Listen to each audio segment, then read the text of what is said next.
ఆంధ్రప్రదేశ్ రాజకీయాల్లో ఎప్పుడేం జరుగుతుంది అనేది ఊహించడం, ఏ మలుపు ఎప్పుడు తిరుగుతుందని చెప్పడం కూడా చాలా కష్టం.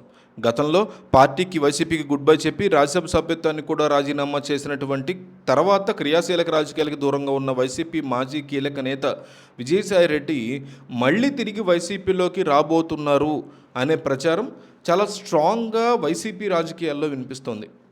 మళ్ళీ వస్తాను, కానీ నాకు ఒక బిగ్ కండిషన్ ఉంది అంటూ ఆయన చెప్పినట్టు వార్తలు వస్తున్నాయి. సోషల్ మీడియాలో కావచ్చు, వైసీపీ అనుకూల మీడియాలో కావచ్చు, విపరీతమైన కథనాలు వస్తున్నాయి. ఒకప్పుడు వైఎస్ఆర్సీపీకి ట్రబుల్ షూటర్గా, పార్టీ నేషనల్ జనరల్ సెక్రటరీగా, అధినేత జగన్మోహన్ రెడ్డికి అత్యంత సన్నిహితమైనటువంటి వ్యక్తిగా ఉన్నటువంటి విజయసాయిరెడ్డి మళ్ళీ సైకిల్ లేదా కమలం వైపు కాకుండా సొంత గూటికే వస్తారు అని రాజకీయ వర్గాల్లో స్ట్రాంగ్ ఊహాగానాలు వినిపిస్తున్నాయి. ఢిల్లీ స్థాయిలో పార్టీకి సరైనటువంటి ప్రాతినిధ్యం, సమర్థవంతమైనటువంటి నెట్వర్కింగ్ లోపించడంతో, లాబియింగ్ లోపించడంతో పాత మిత్రుడి యొక్క అవసరం జగన్కి మళ్ళీ తెలిసి వచ్చిందనే డిస్కషన్లు కూడా నడుస్తున్నాయి. అయితే విజయసాయిరెడ్డి అంత సులభంగా మళ్ళీ పార్టీ కండువా కప్పుకోవడానికి సిద్ధంగా లేరు అని, ఆయన అధిష్టానం ముందు ఒక కీలకమైనటువంటి షరతును ఉంచినట్టు స్ట్రాంగ్ ఆరోపణలు అయితే వినిపిస్తున్నాయి. గతంలో పార్టీలో తన నిర్ణయాలకి తగిన ప్రాధాన్యత లభించకపోవడం, తన చుట్టూ తయారైన కొన్ని శక్తుల వల్ల ఇబ్బందులు ఎదురవడం, ఈ కారణాలతోనే ఆయన తప్పుకున్నారు అనేటువంటి వార్తలు అయితే రావడం జరిగింది.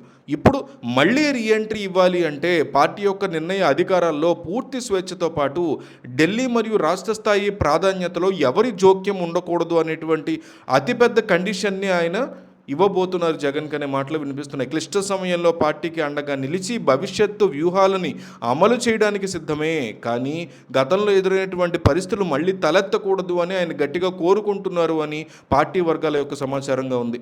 ప్రస్తుతం ఏపీ రాజకీయ చిత్రపటంలో జరుగుతున్నటువంటి పరిణామాల నేపథ్యంలో విజయసాయిరెడ్డి ఇంకొక రీఎంట్రీ అయ్యేటువంటి అవకాశాలు ఎక్కువగా ఉన్నాయి అనే మాటలు గట్టిగా వినిపిస్తున్నాయి. ఇటీవల ఆయన మళ్ళీ డిజిటల్ మీడియా వేదికగా వ్యూహాత్మకంగా వ్యవహరించడం, కొన్ని రాజకీయ అంశాల మీద స్పందించడం ఎంత చూస్తుంటే ఆయన క్రియాశీలక రాజకీయాలకి దూరంగా ఉండేందుకు ఆయన సిద్ధంగా లేరు ఫస్ట్ ఆఫ్ ఆల్ అనేది తెలుస్తుంది. ఏ పార్టీకి వెళ్తారనే తర్వాత. మరోవైపు పార్టీకి కేంద్ర స్థాయిలో సంబంధాలు నెరపడంలోనూ, వ్యూహాత్మక నిర్ణయాలు తీసుకోవడంలోనూ ఆయనకున్నటువంటి నైపుణ్యం పార్టీకి అవసరమని జగన్ భావిస్తున్నట్టు వైసీపీ అనుకూల మీడియాలో కథనాలు అయితే వస్తున్నాయి.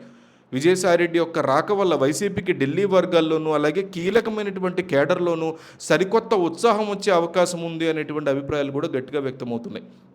ఇది ఇలా ఉంటే ఆయన కొత్త పార్టీ పెట్టబోతున్నారా, లేక ఇతర పొత్తుల దిశగా ఆయన చూస్తున్నారా అనే ప్రచారం ఉన్నప్పటికీ జగన్తో ఉన్నటువంటి 4 పదుల వయసు అనుభవం ఉన్నటువంటి ఆయన ప్రాధాన్యత ఇస్తారు జగన్ ఈయనకనే టాక్ కూడా నడుస్తుంది. గతంలో విమర్శలు వచ్చిన జగన్ కుటుంబంతో ఉన్నటువంటి సుదీర్ఘ సంబంధాల వల్ల ఆయనకి ఖచ్చితంగా మళ్ళీ రీఎంట్రీ ఉంటుంది అనే వ్యాఖ్యలు వినిపిస్తున్నాయి.